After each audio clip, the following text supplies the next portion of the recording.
नमस्कार साथियों, 12वीं कक्षा हिंदी विषय के अंतर्गत आरोह भाग 2 काव्यखंड का तीसरा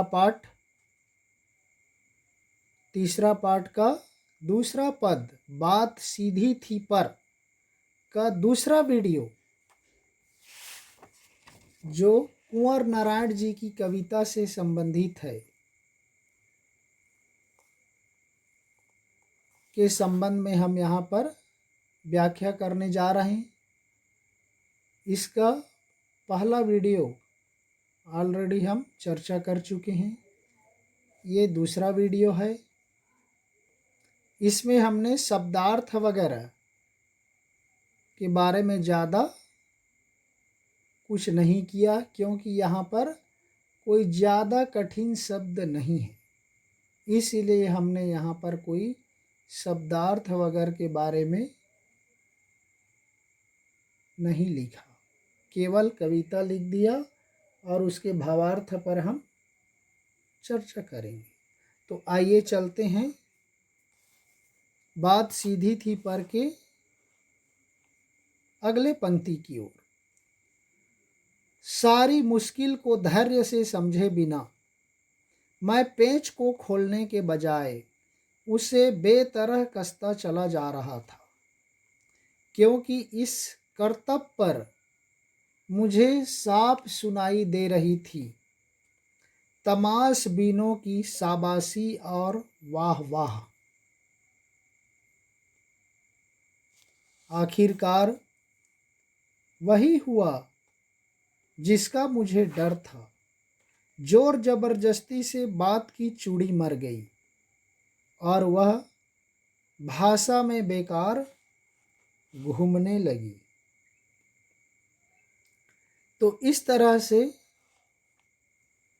हम देखते हैं, सारी मुश्किल को धैर्य से समझे बिना मैं पेंच को खोलने के बजाय उसे बेतरह कसता चला जा रहा था। कवि कहता है कि वह अपनी बात को सीधी और सरल शब्दों में कहने के बजाय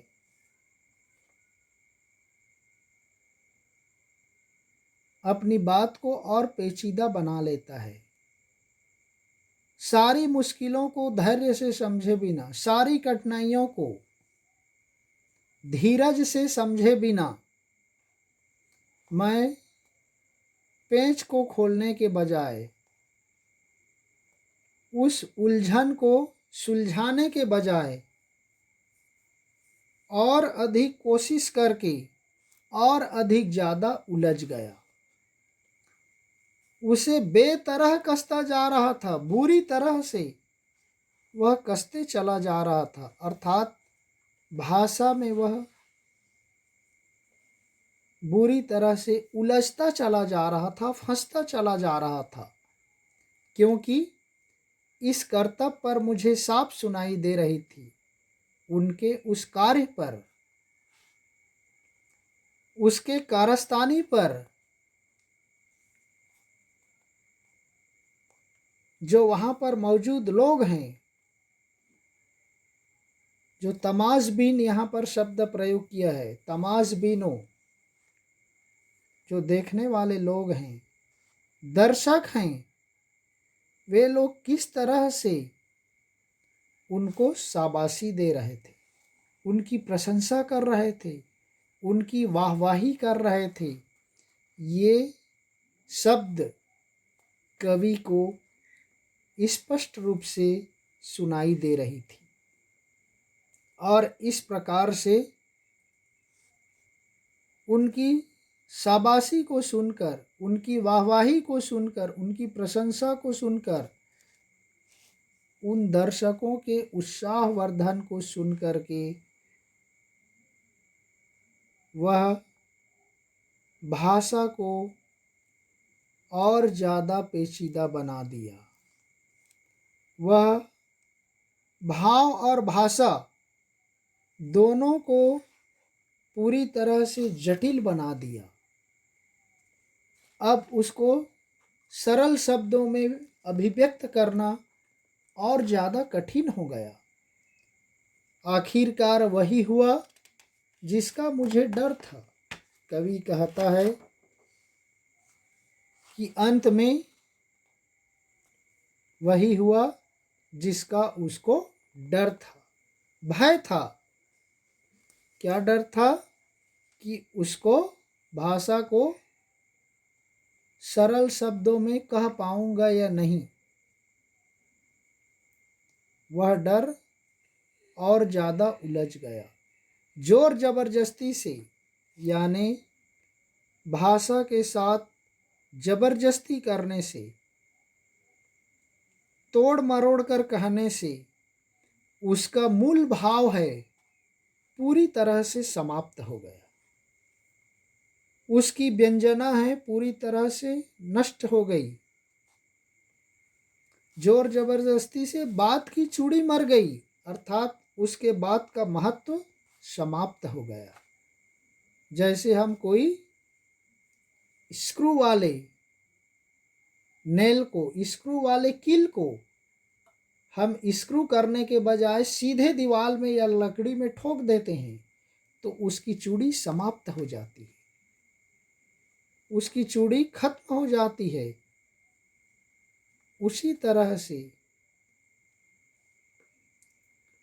हमारी बात है, उसको सीधी तरह से कहने के बजाय उसको घुमा फिरा कर कहने से उस भाषा का महत्व कम हो जाता है, क्योंकि भाषा जटिल हो जाती है, उलझ जाती है और बात का महत्व कम हो जाता है और वह भाषा में बेकार घूमने लगी। और इस तरह से वह भाषा भावहीन होकर, अर्थहीन होकर, वह बेकार में, इधर से उधर, व्यर्थ में, महत्वहीन होकर इधर से उधर घूमने लगी। अर्थात वह अपनी बात को सीधी और सरल शब्दों में व्यक्त नहीं कर सका, सीधी और सरल शब्दों में लोगों को समझा नहीं पाया और वह उसको अच्छा बनाने के चक्कर में, उस भाषा के चक्कर में बुरी तरह से उलझ गया।